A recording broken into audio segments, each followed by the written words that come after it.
Budget आने में बस कुछ ही दिनों का समय रह गया है और ऐसे में वित्त मंत्री साहिबा निर्मला सीतारमण से बहुत सारी उम्मीदें हैं, न सिर्फ कॉर्पोरेट जगत को, तमाम तरह के सेक्टर लीडर्स को, बल्कि एक आम टैक्स पेयर को भी। हमारे और आपके जैसे सैलरीड क्लास की भी बहुत सारी उम्मीदें हैं, बहुत बड़ी विश लिस्ट है, लेकिन कितना पूरा हो पाएगा कितना नहीं, इस पर तो हमें खैर बजट पर ही खुलासा हो पाएगा। लेकिन क्या क्या मांगे हैं और कितनी मांगे उचित हैं, इस पर बात करते हैं। हमारे साथ आलोक अग्रवाल, पार्टनर डेलॉयट इंडिया, जुड़ गए हैं। आलोक, स्वागत है आपका हमारी इस पेशकश में। तो बहुत सारी मांगे हैं, आप भी परिचित होंगे। बहुत सालों से जो रिलीफ की बात हो रही थी, एक टैक्स पेयर को जो मिलनी चाहिए वो नहीं मिली है। मैं क्या क्या रिलीफ मिल सकती है उस पर जाऊं, उससे पहले क्या दिक्कत है एक टैक्स पेयर की, एक सैलरीड इंडिविजुअल की? महंगाई जिस तरह से हम बढ़ती हुई देख रहे हैं और जिस तरह से एक स्लो डाउन की चपेट में भी हम देख रहे हैं कि विश्व की तमाम इकोनॉमीज़ आ रही हैं, जिसका प्रभाव भारत पर भी पड़ रहा है। थोड़े से पैसे ज़्यादा बचें जेब में ताकि हम थोड़ा ज़्यादा खर्च कर पाएँ और ज़्यादा निवेश कर पाए, यही मांग है और यही पूरी नहीं हो पा रही है। बिल्कुल सही कहा आपने कविता। हर साल सैलरी टैक्स पेयर बजट की तरफ काफ़ी उम्मीद से देखता है। बिल्कुल। और इस साल भी वही है। इन्फ्लेशन थोड़ा बढ़ रहा है और उस कारण जो इफ़ेक्टिवली जो टैक्स पेयर घर में आमदनी अपनी वापस ले जाता है वो उतना नहीं है। बिल्कुल। इसीलिए टैक्स पेयर अभी बजट से काफ़ी उम्मीद लेके बैठा है। कमाई तो उतनी है ना, क्योंकि कमाई भी नहीं बढ़ रही है, क्योंकि महंगाई बढ़ रही है और आपकी जो लाइफस्टाइल एक्सपेंसेस हैं, जो आपका जीवन शैली का जो स्तर है, उसे कम से कम अगर बढ़ाया ना जाए लोग, तो उसे मेंटेन रखने लायक तो पैसे होने चाहिए ना। बिल्कुल। तो और आपने ये भी सही कहा है कि कई सालों से सैलरी टैक्स पेयर्स को ऐसा लग रहा है कि उनको कोई रिलीफ नहीं मिल रहा है। बिल्कुल। तो गवर्नमेंट उस तरफ थोड़ा ध्यान दे तो काफ़ी इम्प्रूवमेंट होगा सेंटिमेंट में टैक्स पेयर्स के। और हमें ये भी देखना चाहिए कि इंडिया में टैक्स बेस में सैलरी टैक्स पेयर्स का बहुत बड़ा हिस्सा है। तो जैसे मोदी जी ने कुछ सालों पहले बोला था कि सिर्फ 1.5 करोड़ टैक्स पेयर्स टैक्स भरते हैं। ना इस 1.5 करोड़ में सैलरी टैक्स पेयर्स काफ़ी हैं। तो अगर हम देखें कि इंडिया की आबादी में इतना छोटे हिस्सा सैलरी टैक्स पेयर्स कितना ज़्यादा टैक्स भर रहे हैं, उस हिसाब से भी गवर्नमेंट को थोड़ा रिलीफ देना चाहिए सैलरी टैक्स पेयर्स को। हाँ। और अगर गवर्नमेंट को अपने बुक्स बैलेंस करने हैं तो उनको ये देखना चाहिए कि इनको रिलीफ देने से कहाँ हमें एडिशनल फोकस करना पड़ेगा, कहाँ टैक्स कलेक्ट करना पड़ेगा। गवर्नमेंट को ये भी देखना चाहिए ऑफ कोर्स। हाँ, बिल्कुल। But that does not mean कि गवर्नमेंट सैलरी टैक्स पेयर्स को रिलीफ ना दे पाए। नहीं, रिलीफ देना बहुत ज़रूरी भी है काम टैक्स पेयर को, लेकिन सवाल अब ये भी उठता है कि सरकार आखिर कितना कर पाएगी आलो, क्योंकि खुद आपने भी कहा कि इतना छोटा सा ब्रैकेट है जहाँ पे लोग टैक्स पेयर्स जो हैं वो शामिल हैं। तो कहीं ना कहीं क्या सरकार की मंशा ये नहीं होगी कि इस दायरे को बढ़ाया जाए, इस नंबर को बढ़ाया जाए और लोगों को ज़्यादा से ज़्यादा टैक्स नेट में लाया जाए, जो मेरे ख्याल से हमारे लिए तो खुशखबरी होगी नहीं।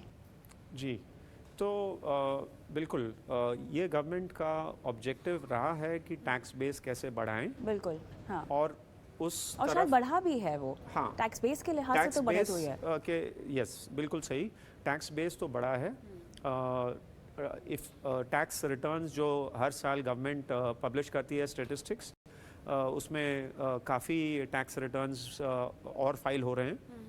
पर ये भी देखना चाहिए कि जो एक्चुअल टैक्स पेयर हैं, जो एक्चुअली टैक्स भर रहे हैं, वो कैसे बढ़ाया जाए। तो गवर्नमेंट उस तरफ भी देख रही है। फॉर एग्जांपल जो इंडिविजुअल्स खर्चा करते हैं, काफ़ी, जैसे अगेन मोदी जी ने बोला था कि फॉरेन ट्रिप्स पे जा रहे हैं, गाड़ियाँ खरीद रहे हैं, तो उनकी तरफ कैसे फोकस किया जाए इन टर्म्स ऑफ उनको टैक्स पेयर कैसे बनाया जाए। अच्छा। क्योंकि अगर वैसे टैक्स बेस नहीं बढ़ाएंगे तो फिर वापस सैलरी टैक्स पेयर के जेब से ही उन पर ही बोझ आएगा। बोझ आएगा। बिल्कुल बिल्कुल। तो एक एक करके मेरे ख्याल से जो मांगे हैं उस पर आते हैं। हम जानते हैं कि न्यू टैक्स रिजीम जब इंट्रोड्यूस हुआ था तो शुरुआत में तो आलोक इसको लेके बहुत बज़ था, बहुत एक्साइटमेंट भी थी, लेकिन जैसे जैसे लोगों को समझ में आने लगा, लोगों का थोड़ा सा इंटरेस्ट कम होने लग गया और लोग थोड़ा सा ओल्ड टैक्स रिजीम को ही प्रेफर करने लग गए। अब सरकार की मंशा यहाँ पर यह है कि ज़्यादा से ज़्यादा लोगों को नए टैक्स सिस्टम, नए टैक्स रिजीम में लाया जाए। कैसे होगा ये, इस पर हम बाद में बात करेंगे, लेकिन ये नया टैक्स रिजीम है क्या? क्योंकि ये जटिल नहीं है, ये बहुत आसान है लेकिन दिलचस्प नहीं है। जी बिल्कुल सही। तो नया टैक्स रिजीम में उन्होंने क्या किया है कि स्लैब्स बढ़ा दिए हैं। ठीक है। तो मैक्सिमम जो 30% टैक्स रेट है वो हाँ। 15 लाख के ऊपर रखा है, ठीक है। और 5 से 15 लाख पे कई स्लैब्स उन्होंने डिवाइड कर दिए हैं। ठीक है। तो आप देखें तो कुछ स्लैब्स जो बीच में स्लैब्स हैं, अगर आप कंपेयर करेंगे नए रेजीम और पुराने रेजीम में, वो स्लैब्स में आपको लगेगा कि टैक्स रेट काफ़ी कम है और अट्रैक्टिव है, पर that is not the full picture. क्योंकि सिर्फ टैक्स रेट से ऑब्वियसली टैक्स लायबिलिटी डिटरमिन नहीं होती है। बिल्कुल। हाँ। और यही बात लोगों को धीमे धीमे समझ में आई कि मैं टैक्स रेट तो कम दूंगा नए रेजीम में, पर मैं खो क्या रहा हूँ, मुझे क्या नहीं मिलेगा। तो आपको स्टैंडर्ड डिडक्शन नहीं मिलेगा, आपको HRA एग्जेम्पशन नहीं मिलेगा, आपको 1.5 लाख वाला ATC डिडक्शन नहीं मिलेगा, और कई सारी चीज़ें। तो जब ये समझ में आया टैक्स पेयर्स को, तब उन्होंने सोचा कि मैं पुराने रेजीम में ही बेटर हूँ। बिल्कुल। और कुछ लोग हैं जो नए टैक्स रेजीम में हैं, ये कैलकुलेशन देख के कि उनको ज़्यादा टैक्स सेविंग हो रही है, लोअर टैक्स रेट वाले होंगे। हाँ ना जी, वो तो। हाँ बिल्कुल। तो जो 10 लाख के नीचे हैं, और वो अगर ये थोड़े बहुत HRA और स्टैंडर्ड डिडक्शन उनको मिल भी रहा है, तब भी वो नए टैक्स रेजीम में बेटर हैं। ओके। पर एक बार आप उस इनकम लेवल से ऊपर जाते हैं तो आप देखेंगे कि काफ़ी लोग जो ये HRA और ATC डिडक्शन ले रहे हैं, उनको नया टैक्स रेजीम में ज़्यादा टैक्स देना पड़ रहा है, इसीलिए वो पुराने रेजीम में ही रह रहे हैं। तो इस कारण से नया टैक्स रेजीम जितना पॉपुलर गवर्नमेंट चाहती थी उतना हुआ नहीं है। हाँ। और इस तरफ मेरे ख्याल से गवर्नमेंट इस बजट में भी ध्यान देगी। बिल्कुल, अगर उनकी मंशा यही है कि इसमें लोग ज़्यादा दिलचस्पी दिखाए तो इसमें बहुत अहम बदलावों की भी ज़रूरत होगी। लेकिन एक ज़रूरी चीज़, क्योंकि हम इतने पर्सनल फाइनेंस के शोज़ करते हैं और कहीं ना कहीं हमें ये पता है कि लोग जो है, जब बचत की बात आती है, इन्वेस्टमेंट की बात आती है, तो ATC के ज़रिए ही वो करते हैं। हालांकि वो तरीका भी सही नहीं है, इन्वेस्टमेंट प्लान अलग होना चाहिए और टैक्स सेविंग स्ट्रैटेजीज अलग होनी चाहिए। हालांकि लक्ष्यों के हिसाब से आप उसको अलाइन कर सकते हैं, लेकिन बहुत सारे लोग आलोक ऐसा है जो ATC के तहत ही साल के आखिर में जब उनको लगता है कि अच्छा पैसे बचाने हैं, निवेश करने, तो ATC का इस्तेमाल करते हैं। नए टैक्स रेजीम में वो माइंडसेट नहीं है, वो रैशनल नहीं है। तो हम एक ऐसे देश की बात कर रहे हैं जहाँ पे लोग बचत तो करना जानते हैं लेकिन निवेश करना नहीं जानते। नए टैक्स रेजीम में ये चीज़ मिस है पूरी तरह से। बिल्कुल सही कहा आपने कविता। नए टैक्स रेजीम में अगर वो डिडक्शन थोड़ा इंट्रोड्यूस करते हैं, हाँ, ताकि इन्वेस्टमेंट को बूस्ट करने के लिए, ताकि इन्वेस्टमेंट जहां गवर्नमेंट चाहती है वहां इन्वेस्टमेंट बूस्ट हो, तब ये आपने जो प्रॉब्लम बताया है वो सॉल्व हो सकती है। बिकॉज कई लोग ATC डिडक्शन अगर सिर्फ टैक्स बचाने के लिए कर रहे हैं तो हाँ, इन्वेस्टमेंट की तरफ ज़्यादा ध्यान नहीं दे रहे हैं। बिल्कुल। तो फॉर एग्जांपल अगर गवर्नमेंट चाहती है कि टैक्स पेयर्स अपने रिटायरमेंट प्लानिंग थोड़ा शुरू पहले से देखें, हाँ, और NPS अगर प्रमोट करना चाहती है, तो अगर नए टैक्स रेजीम में NPS ओरिएंटेड अगर डिडक्शन देती है, जो फ़िलहाल 50,000 है ओल्ड टैक्स रेजीम में, इस तरीके से अगर कुछ इंटरवेंशंस करती है न्यू टैक्स रेजीम में, तो ये प्रॉब्लम की तरफ टैक्स पेयर्स का ध्यान जाएगा, एंड वो लोग इन्वेस्टमेंट थोड़ा इन्वेस्टमेंट पे फोकस करेंगे। तो अगर नए टैक्स रेजिम की अगर मैं बात समझना चाहूँ आपसे, तो ऐसे कौन कौन से टैक्स ब्रेक्स और रिलीफ हैं लोग जो छूट जाते हैं, जो ख़त्म हो जाते हैं, जो आपको नहीं मिलेंगे? HRA चला गया आपका, स्टैंडर्ड डिडक्शन चला गया, और क्या क्या चला गया फिर? LTA चला गया, और हाउसिंग लोन, जो सेल्फ ऑक्यूपाइड हाउसिंग लोन पे 2 लाख रुपए का हमें डिडक्शन मिलता है इंटरेस्ट पे, हाँ। वो भी नहीं ले सकते हम। Oh okay. और हम एटीसी डिडक्शन नहीं ले सकते, एटीडी मेडिकल इंश्योरेंस प्रीमियम जो डिडक्शन काफ़ी लोग लेने लगे हैं वो नहीं ले सकते। बेसिकली ये सारे डिडक्शंस जो हैं एटी सीरीज़ में एनपीएस का जो 50,000 मैंने अभी बोला वो नहीं ले सकते। ओके। तो काफ़ी ऑप्शंस उनके नहीं मिलते हैं उनको न्यू टैक्स रेजीम में। तो इफ़ेक्टिवली जो बड़ा आप आइटम देखें तो सिर्फ वो जो 10% एम्प्लॉयर कंट्रीब्यूशन पे डिडक्शन है एनपीएस के लिए वो अवेलेबल है न्यू टैक्स रेजीम में। पर जैसा हमने अभी बात की थी कि उस पर ज़्यादा लोगों का फोकस ही नहीं गया एनपीएस पे, हाँ। स्पेशली जो एम्प्लॉयर कंट्रीब्यूशन का ऑप्शन है। इसीलिए इफेक्टिवली टैक्स पेयर्स को लगता है कि न्यू टैक्स रेजिम में कोई भी बेनिफिट नहीं है apart from the lower tax rates जो हमने अभी बात की। वो लोअर टैक्स रेट्स में भी अगर 30% की जगह अगर 25% करती है गवर्नमेंट तो उसमें भी थोड़ा अट्रैक्टिव हो जाएगा। कोई नया तरह का टैक्स ब्रेक या टैक्स रिलीफ इन्वेस्टमेंट्स के लिहाज से क्या इंट्रोड्यूस किया जा सकता है? फॉर एग्जांपल अगर ये गवर्नमेंट पिछले कुछ सालों से इंफ्रास्ट्रक्चर की तरफ काफ़ी ध्यान दे रही है। इवन अभी हम देखें तो कंट्री में काफ़ी इंफ्रास्ट्रक्चर प्रोजेक्ट्स हो रहे हैं और उस पर खर्चा और भी बढ़ने वाला है। तो government infrastructure bonds for example की तरफ कुछ इन्वेस्टमेंट ओरिएंटेड डिडक्शन दे सकती है।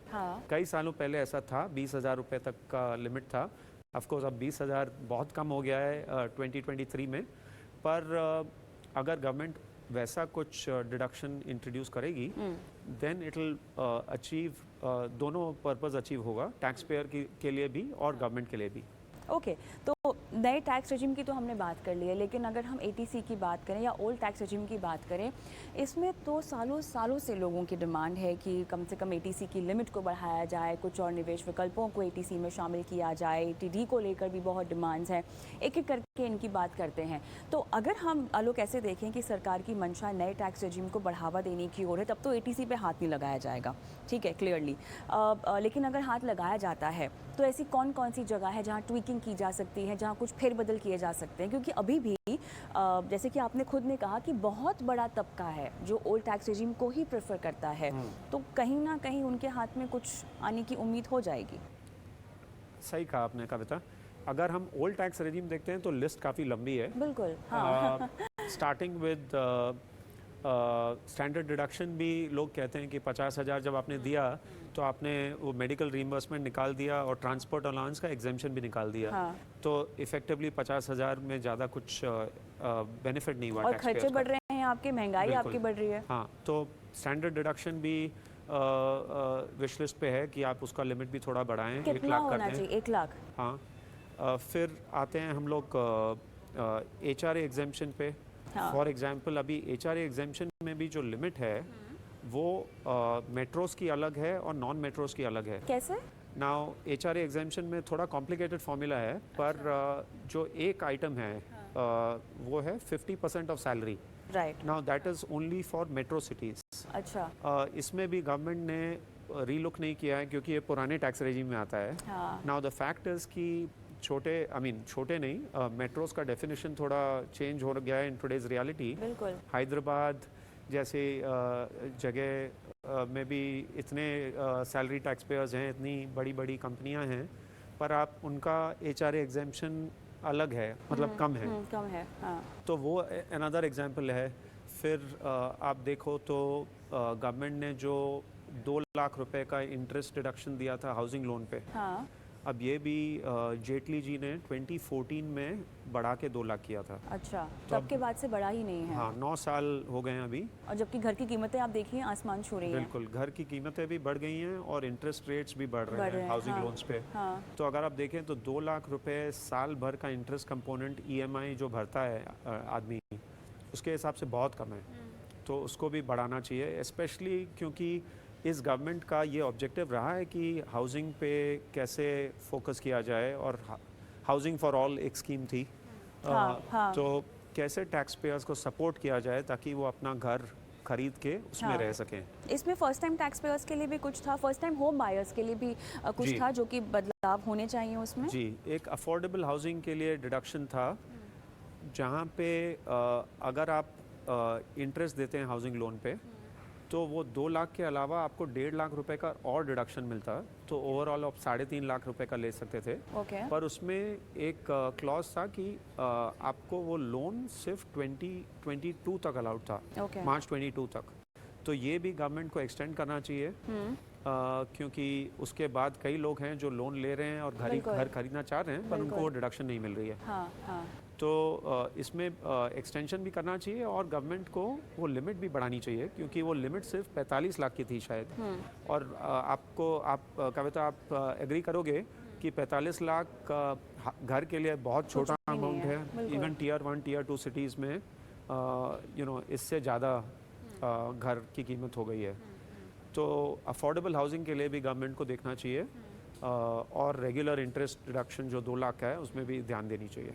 ओवरऑल लिमिट में भी बढ़ावा होना चाहिए। 1.5 लाख मेरे ख्याल से काफ़ी कम है अगर देखा जाए तो एटीसी के तहत, जो काफ़ी सालों से बदला नहीं है। बिल्कुल, एटीसी तो ऐसा आइटम है जो अगर मैं पिछले 10 बजट के पहले विश लिस्ट देखूं टैक्स पेयर्स का, वो हर साल आता है। हाँ। और हर साल वो टैक्स पेयर निराश होता है, क्योंकि वो बिल्कुल। 1.5 लाख रुपए की लिमिट बढ़ाई नहीं है। इनफैक्ट ये जिक्र करना पड़ेगा कि डेलॉयट ने एक सर्वे भी किया था, है ना, जहाँ पर जो पहली 3 या 5 मांगे हैं उसमें से ये भी एक है कि एटीसी की आपकी लिमिट बढ़ाई जाए, सैलरी डिडक्शन बढ़ाया जाए, होम लोन इंटरेस्ट पेमेंट पर आपकी लिमिट बढ़ाई जाए। बहुत सारी ऐसी चीज़ें हैं जो आपकी सर्वे में निकल कर आई हैं। एटीसी को लेकर स्पेसिफिकली जो आप बता ही रहे थे मुझे कि इसका दायरा 1.5 से कितना बढ़ाना चाहिए, फिर कितने की मांग है बढ़ाने की? देखिए, अगर देखा जाए तो एटीसी को कम से कम 2.5 लाख वेयर मिनिमम होना चाहिए, अगर आप सिर्फ इन्फ्लेशन रेट देखते हैं तो। अच्छा। पर अगर आप इंडिविजुअल आइटम्स देखते हैं एटीसी में, तो खैर 2.5 लाख से भी ज़्यादा होना चाहिए, क्योंकि उसमें क्या कुछ नहीं है।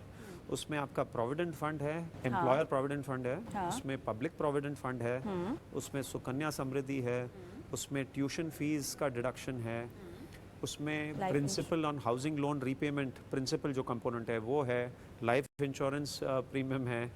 तो गवर्नमेंट ने इतने सारे आइटम उसमें रखे हैं, पर अमाउंट सिर्फ 1.5 लाख है। बिल्कुल। तो अगर देखा जाए तो मोस्ट टैक्स पेयर्स जो सैलरीड ब्रैकेट में हैं, उनका प्रोविडेंट फंड और मैक्सिमम पीपीएफ को लेके ही पूरा खत्म हो जाता है। हाँ, तो बिल्कुल। उनको कोई फ़ायदा नहीं मिल रहा है इन सब चीज़ों का। बिल्कुल। तो एलटीसीजी की अगर मैं बात करना चाहूँ, इसको भी मांग है बढ़ाने की? एलटीसीजी टैक्स रेट बिल्कुल। आपका मतलब है? हाँ। हाँ, तो एलटीसीजी और जो छूट भी मिलती है। हाँ, तो एलटीसीजी का 1 लाख का 1 जो लाख लिमिट है, लिमिट हाँ, है, 1 हाँ। लाख तक आप टैक्स नहीं भरते हो। यस, उस पे मांग है कि 1 लाख बहुत छोटी लिमिट है और उसको कम से कम 2 लाख कर दो। तो गवर्नमेंट ये कंसिडर कर सकती है, और इसमें काफ़ी बूस्ट भी आ सकता है रिटेल इन्वेस्टर का।